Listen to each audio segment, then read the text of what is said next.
Okay, here's our morning update for July 8th. Search efforts continue throughout Kerr County. As of 8 a.m. this morning, Central Time, there are 95 deceased. I'm going to kind of break down the numbers for you. On adults, there's 59, unidentified 14. Children, 36, unidentified 13. Camp Mystic currently still has missing 5 campers and 1 counselor. Officials report there are 161 missing people in Kerr County area. Community members are asked not to conduct debris management of their property until directed by law enforcement. There is also a no burn ban in Kerr County at this time until further notice. Let me give you a visual. I know probably all of y'all have been in our community capturing the aftermath of this disaster. But with that said, also take note that Kerr County is 1,100 square miles of beautiful but complex hill country. There are rural areas that may experience extended response times, areas where cell service is spotty, where the area is single lane bridges and low water crossings. Sometimes evacuations is not the safest. Sometimes it's better to shelter in place. The hill country is not a one-size-fits-all place. First responders from emergency services throughout Kerr County promptly responded to the recent emergency as the situation unfolded. As with other significant events that are emergencies services encounter, this incident will be reviewed. You have my word. When or if necessary, if improvements need to be made, improvements will be made. What I'd like to do right now is kind of give you a breakdown. You know, I believe the latest report I had, we have 2,100 people out here at some capacity on this incident. Okay, as far as Kerr County Sheriff's Office right now, what our office is currently doing, it's an all hands on deck. Everybody we got are out here, but also we have additional 2,000 plus people helping us. But as far as our patrol division, you know, right now they're involved in answering calls. You have to remember, we still got day-to-day calls we have to handle. But they're also involved in different kinds of rescue and recovery efforts. My CID division, Criminal Investigation Division, is assisting with operations at the funeral home. They're also assisting with the identification process. My SOD division, Special Operations Division, is searching through heavy debris with heavy equipment. They're distributing assets with the Texas Game Wardens. They are also involved in recovery operations. Also, they're working with U.S. special agents on all recovery processes and with the volunteer fire departments. Our communications is overseeing the communication operation liaison with DPS also. Our emergency management, Doug Thomas, is in the EOC Center. Also with my chief, they're both in the EOC Center. At this time, I brought a couple of the guys. I was going to let Captain Jason Waldrop say a few words. Jason has been in the field, hands on deck this whole time. I hadn't been able to get out of here a lot. There's a lot to manage here. He's actually witnessed several things. He's kind of going to give you a few ideas and updates on what's going on in the field, where he's been and what he's been seeing. And then we'll turn it over to Sergeant Jack Lamb. Captain Jason Waldrop.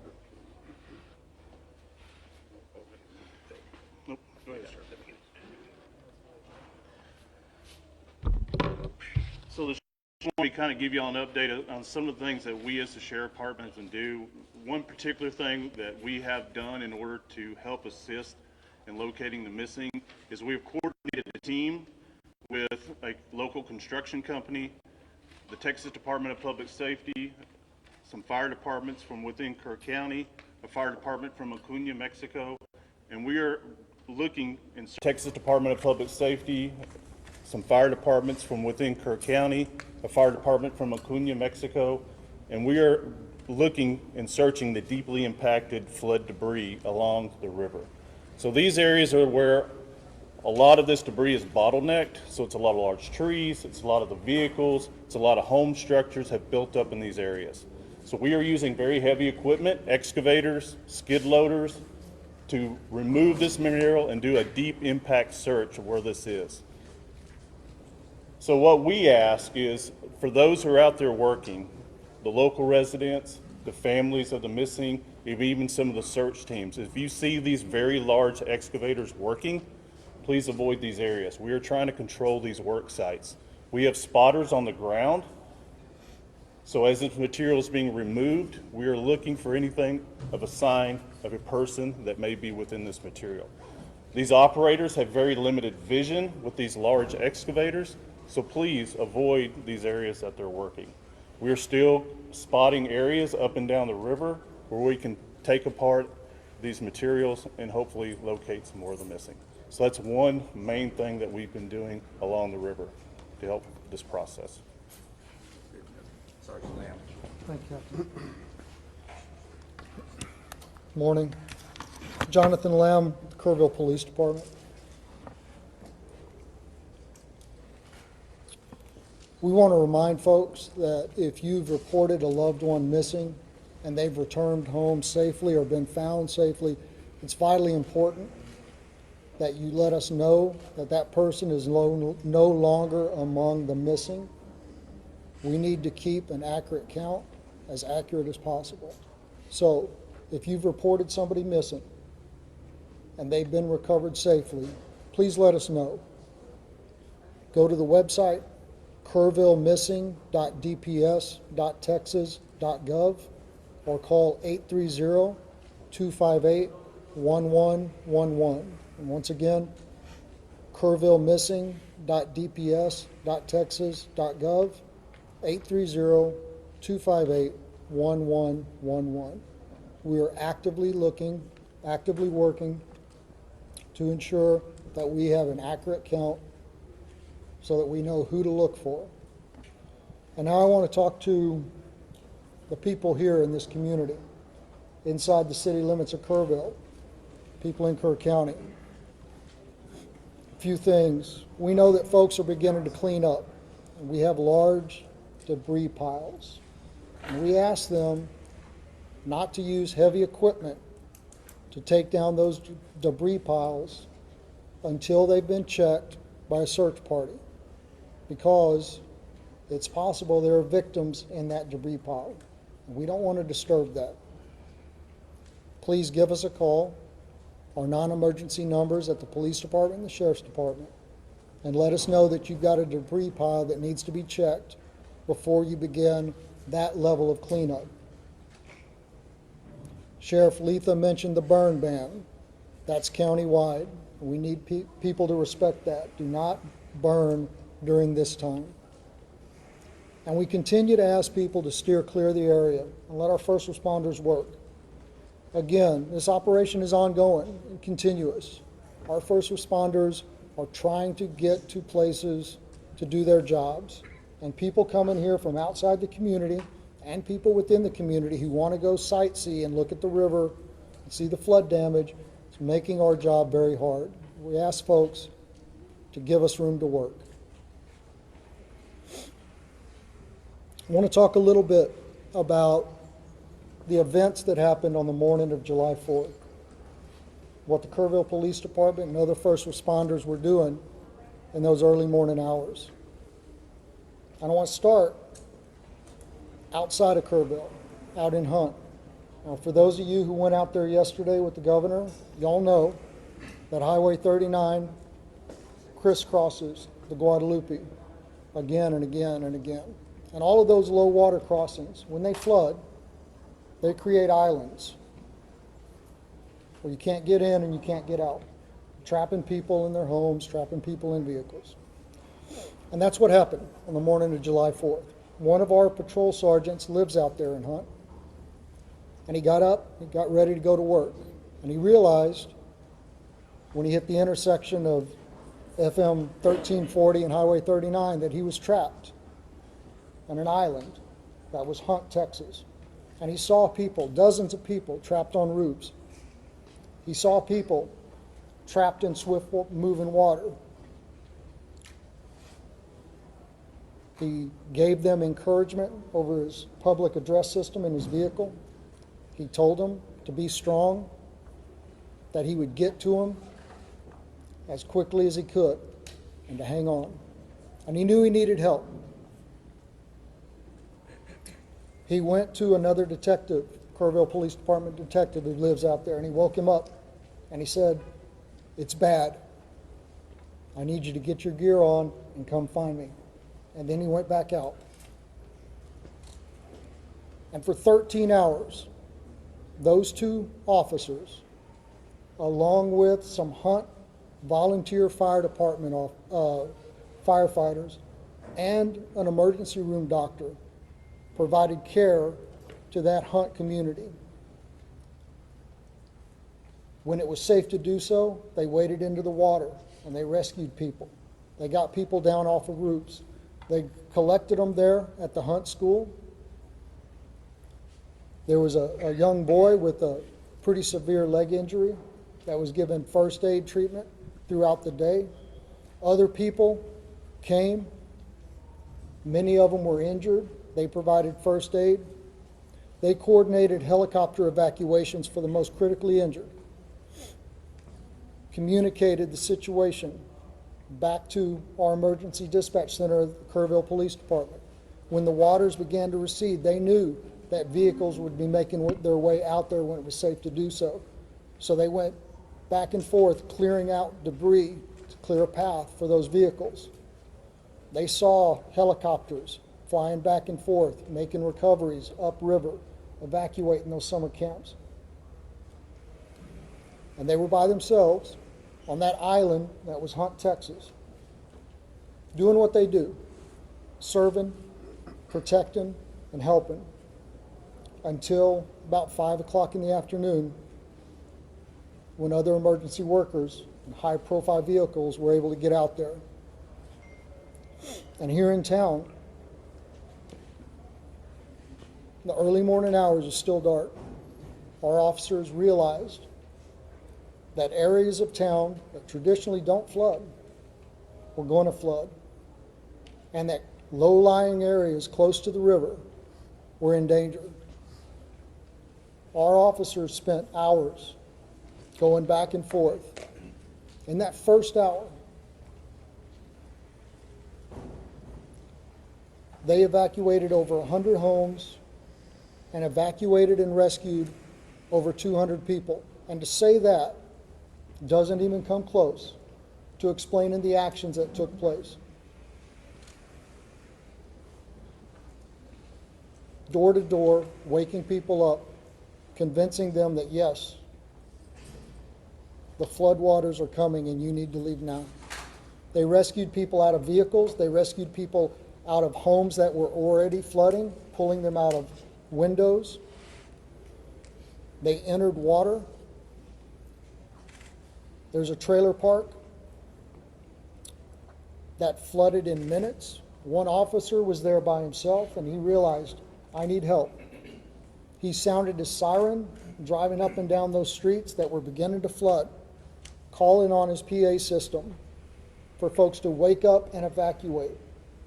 And then 2 other officers joined him through first thigh deep, then waist deep, then chest deep water, as they went from RVs and trailers and rescued people, carrying them to safety through the water.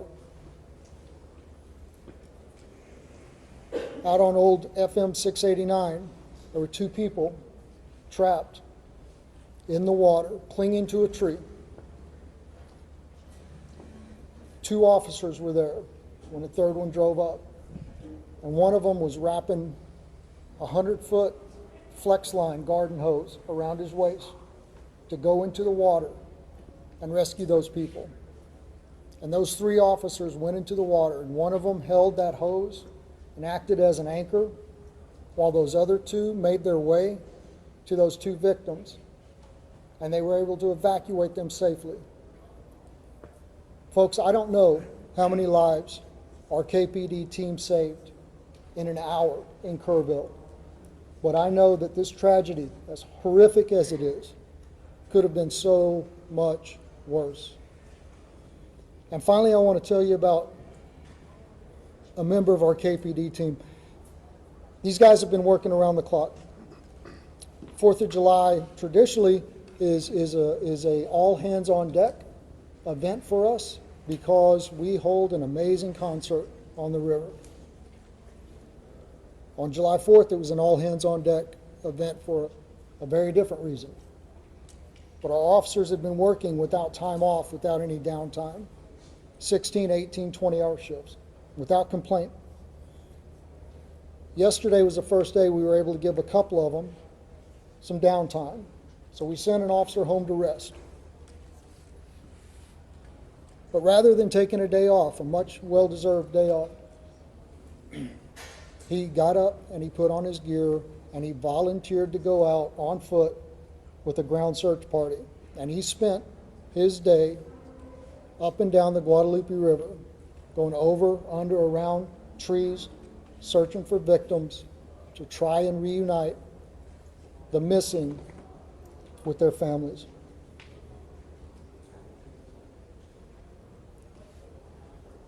I think that is Texans helping Texans in the greatest sense of the word. That's what community is. And that's what's important right now. I want to continue to thank y'all for helping us spread the messages that need to be spread. Before I open this up for a very few questions, just ask you to please, just ask you to please say your name and who you're with before we do that. Yes, sir, right here. Oh, I'm sorry. The mayor. The mayor is supposed to speak now. I apologize. Mr. Mayor, I'm sorry. Good morning, everyone. As Jonathan Lamb has said, this is a story of tragedy, but it's also a story of heroes. Captain Walden, thank you for all you've done. Every first responder, thank you for all you have done. The recent numbers reported break my heart. And they break the heart of everyone up here, everyone who's been working since July the 4th. I want you to know, I think it's important for the public to know, I think it's important for the families to know. In that emergency operations center, there's not little silos of departments and agencies. They're working as one team with one goal, to find the missing and bring them home. I'm grateful for every first responder, every helper in every field. Those who are feeding the hungry, those who are providing shelter to people who have no home, those who are providing clothing, who no longer have a wardrobe. I'm also grateful for the generosity of the world. Two companies that are hometown companies, companies that started in Kerrville, Texas, announced today and yesterday that they will be donating to the relief effort. Everyone in Kerrville is proud of HEB and James Avery Artisan Jewelry. Had a different name for so long, I'm sorry. Those two companies started here. Their heart is here. We are committed to helping others. After you all go home or go to the next story, we will still be here. We live here.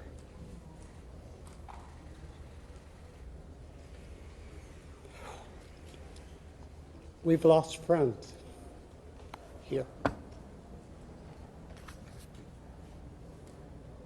If you feel able to donate to the relief fund, the best source we are recommending is the Community Foundation of the Texas Hill Country.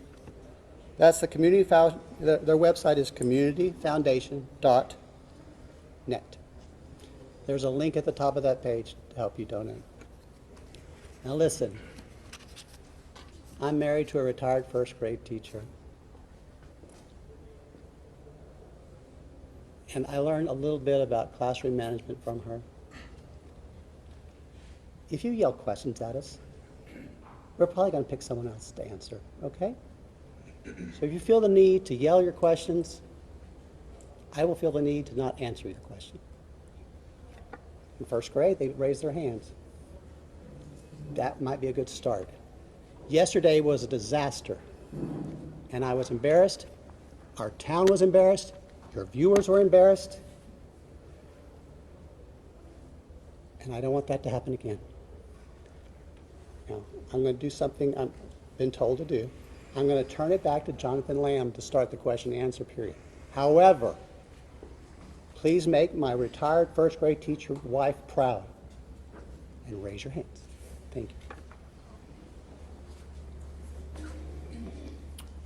Okay, once again, just say your name, please, and who you're with, and I'd already called on you, so yes, sir.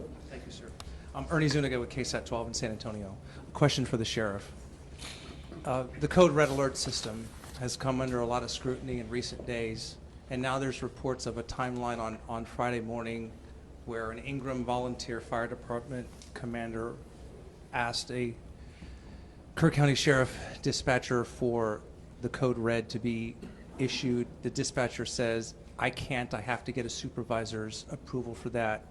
Almost 6 hours passes until 10 o'clock, 10:04, when the code red is issued. How do you account for that lapse of time? What happened and what could have happened in that time? Okay. As I've said earlier, with every significant event, with every emergency, we're going to have to, there's going to be an after action. Please, y'all, listen to those words, after action, okay? Those questions are going to be answered. I believe those questions need to be answered to the family of the missed loved ones, to the public, to the people that put me in this office. Those need to be, and I want that answer, and we're going to get that answer. And I know that's going to be asked over and over. Please understand that. We're not running, we're not going to hide from everything. That's going to be checked into at a later time. I wish I could tell you that time. I don't know that time. Let me share something with y'all. One of the main things I've been doing is going and visiting the family. We still have some of those missed loved ones here. I go visit them twice a day. As a sheriff, what I want is I want closure for those people. Okay, and those are important questions. We will answer those questions. I wish y'all would bear with me in that. Okay, bear with me. We'll get them. I can't tell you in a week or two. Okay, we're going to get them. I'm not trying to deflect them. Okay, my primary. I asked you. I've been in this business 36 years. I don't know if any of y'all, or how many of y'all have gave notifications, death notifications. I've done them. What is worse, a death notification or telling somebody I don't know where your loved one was? That's my priority. Okay, now please understand that. Sir, since you're up, can I ask you a question? Since he's up. Sergeant Lamb. Tammy from the Hill Country Community Journal. Yes, we talked a lot about the recovery effort, and it's amazing, but I wonder what we can tell the displaced families. Where do they go? How do they get in touch with FEMA? I think there's a lot of that, and we haven't had a chance to discuss it. Right, so unfortunately, I don't have the FEMA number. I know there is a FEMA hotline specifically for this, and I don't have it at my fingertips, and I apologize for that. We are pushing out the recovery information through our social media posts. The First United Methodist Church, 321 Thompson Drive, is still the shelter operation for displaced persons through this disaster. They are fully equipped and still accepting folks. Sergeant Lamb. Yes, sir. Louis Amastor from the Kerr County League. Yeah. Sergeant Lamb, yesterday the governor's office said there was 161 missing. Is that a Kerr County number, or is that a roll-up number? Where are we at with the number of missing? It's my understanding that the number that the governor referred to was a Kerr County number. And again, I have no reason to doubt that number, and it was compiled from the best available information. But we are asking folks to make sure that the numbers that we have are accurate. So if somebody has been reported missing and they have now been accounted for, please let us know that so we can revise those numbers and make sure that they continue to be accurate. Yes, ma'am. Thank you. Thank you, Juanita with Telemundo NBC. Yesterday, Governor Abbott said that 2 days prior to the disaster, he had provided resources and they were here on ground. I know this is a question for the mayor, but he said you guys were prepared, that you had those essentials. What happened? Did you guys have those resources? Yeah, listen, I'm going to just say what has already been said. At the appropriate time, all of that is going to be reviewed and checked into. I don't have the answer to that question right now. I don't have that information. And rather than speculate, it would be irresponsible for me to do that. Mayor, So, could you speak on that? Repeat the question, please. Yesterday, Governor Greg Abbott said 2 days prior to the disaster, he had provided the town with more than enough resources to respond to the disaster. were those resources here? Locals tell us they didn't see any resources, they didn't see anyone until hours after the disaster. Thank you. What resources did you guys have, and why wasn't there any response? Okay. I didn't see the governor's remarks. I haven't seen the governor's remarks. Last night, we had a city council meeting, and I was required to be there. And so I'm sorry, I don't know what resources TDM had in place at that time. I know when I arrived at the Emergency Operations Center on the morning of July 4th, there were TDM personnel there. But what assets they were able to use that morning, I'm sorry, I do not know. Mr. Mayor, can I just, Mr. Mayor? Listen, people are yelling, and I didn't really want y'all to. If you offer only 3 questions, then you're going to have people Guess yelling. what? You're in Kerrville, and we're going to do it my way. I understand that. but- Morgan Chesky, please. Mr. Mayor, records show that the concept of flood warnings have been discussed at least 24 times by the county. What's the biggest reason that these systems have not gone into place at this point? You know, Morgan, you and I grew up here. And I wasn't in office during those discussions. And frankly, I'm more focused on the future than the past, as you know. What I can say is the governor, the lieutenant governor, the Speaker of the Texas House have all provided us support, and they have all said this is a priority for the upcoming special legislative session. As mayor of Kerrville, as someone who grew up here, I am grateful for their support, and I look forward to what they propose during the special session. My last question will be you. Thank you, sir. Shimon Provost from CNN. The Lieutenant Governor said that on July 3rd that the county judges and city mayors were invited on a daily call Thursday to discuss weather forecasts. Were you on that call? Were you invited to that call? Do you know if the county judge was also on that? I can't speak for the county judge. That would be hearsay. And I'm not going to contradict the information you have. But I will tell you, personally, I did not receive a telephone call. You weren't invited to the call, I did not receive a telephone call. and you were never given any information about what assets were brought into the area. So I wasn't invited to the call. I'm not trying to deflect, No, but I understand. I But do don't. you know why any idea why that would happen? Or? Maybe I'm not a local mayor. I can't tell. All right. Thank you, guys. Oh, please, from Mexico, All right, folks, I appreciate that, and I appreciate the decorum that was shown this morning. So, as y'all are aware, gentlemen, just do me a favor, I'm not quite finished yet. All right, so as y'all are aware, there's not going to be a 1500 presser. What we are going to do is send out an update, any updates through the email list. And once again, if you haven't gotten on our email list, that's going to be JIC, J-I-C, at kerrvilletx.gov. I'll give it to you again, JIC at kerrvilletx.gov. Thank y'all. Sergeant, what time did your fellow officer come up?